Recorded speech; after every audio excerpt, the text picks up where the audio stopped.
Welcome both of you to the program. I want to begin with the justice's ruling on the Manhattan District Attorney case. And Mary McCord, to you first, what do you make of the justice's reasoning here? And how much of a setback do you think this is for the president? Well, this was an important decision because all 9 justices, including the dissenters, agreed that there was no absolute immunity that the president could assert that would prevent him from having to respond to a criminal subpoena. And the justices were very, again, unanimous in this. And although some of them differed in their rationale, it's important because historically, for 200 years, as the Chief Justice pointed out, no person has been above the law, and that includes the president. So this was a real victory for the New York Attorney Cy Vance. It was a real rebuke to that overreach, that assertion of absolute immunity, which even the president had gone farther than the Solicitor General had gone in that case. So, Jesse Panuccio, was it a miscalculation for the president's attorneys to make the argument they did, to try to argue that the president was immune? Well, Judy, good evening. Thanks for having me. I don't think it was a miscalculation. If you look at what the Supreme Court did today, it gave the president a loss on absolute immunity, but politically, he probably got a win. These cases will continue to be litigated. They will be litigated well past the election. So these subpoenas, if they are ever enforced, will be enforced after that time.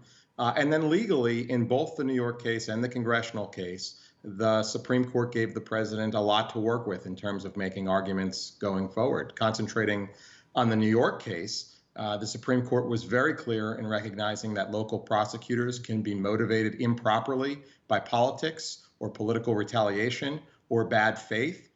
And the court made very clear that the federal courts must be open to the president to protect him from that kind of local prosecutorial misconduct. Well, the president doesn't seem to think it's a win. As you heard, he's calling it a political witch hunt and a hoax. But Mary McCord, back to you on what recourse the president now has when it comes to his ability to stop what the Manhattan DA is trying to go after. He can rest now, as I understand it, on an argument, I'm just an ordinary citizen, but I still think what you're doing has no foundation. Can he not? So in this case, the president had, again, put all of his eggs in one basket when he brought this case to try to stop these subpoenas. He had argued he was absolutely immune. So he had never made other arguments that an ordinary person might make, such as saying this subpoena is too burdensome. This subpoena has brought in bad faith or for harassment.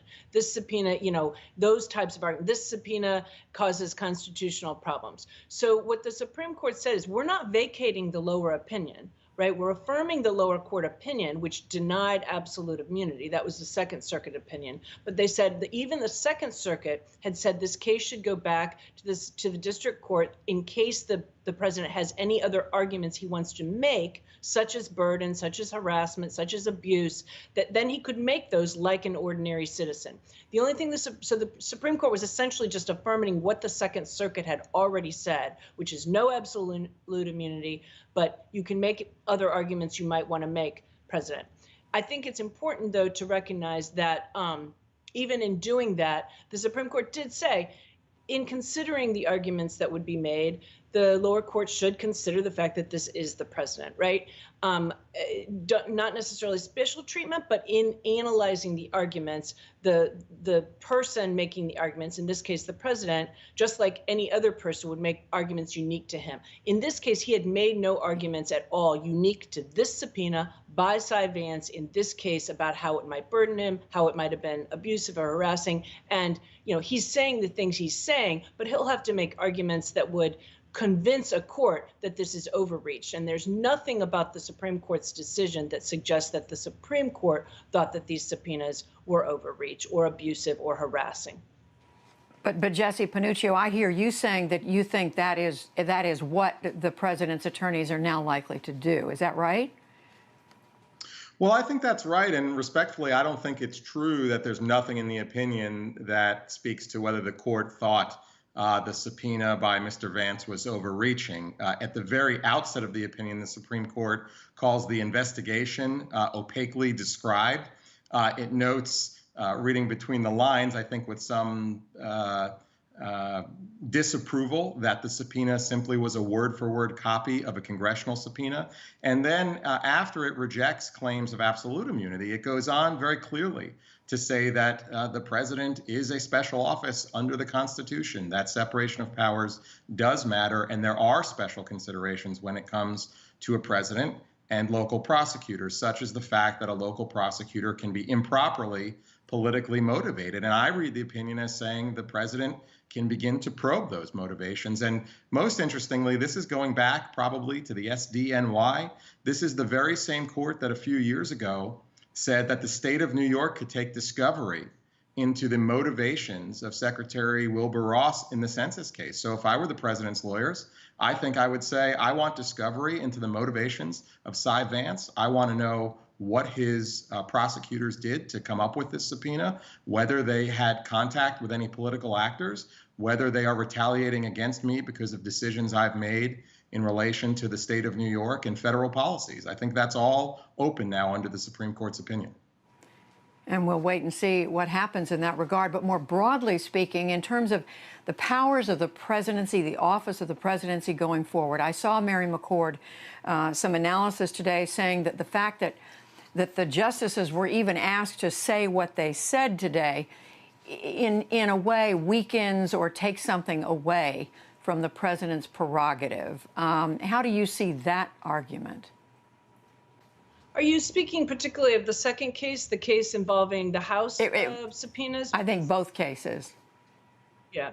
So, you know, historically, you really saw this in the Supreme Court's decision in the Mazars and Deutsche Bank case, that historically these types of disputes between branches, now granted the Cy Vance case is not a dispute between branches, but historically disputes between branches have been resolved between the branches. They have not gone to the courts very often, and they've never gone up to the Supreme Court. And so I think what you saw was a level of disappointment, frankly, from the Supreme Court that it really has to be dealing with these things, notwithstanding that, of course, it accepted cert in these and granted certiorari so it could review them because they were important issues that that were being pressed by the president and by his attorneys in the face of rulings against him below. It's also important, I think, to recognize that in the second case, the Mazars case, even though that ends up in a vacator of the opinion and a remand, there really wasn't a clear winner in that case, because essentially what the Supreme Court said is both parties' positions were too extreme, and both parties, what they've asked for runs into separation of powers concerns, because you've got two political co-equal branches in conflict with each other. The president wanted to go too far that would undercut Congress's important Article I functions, and it thought that Congress went too far as well.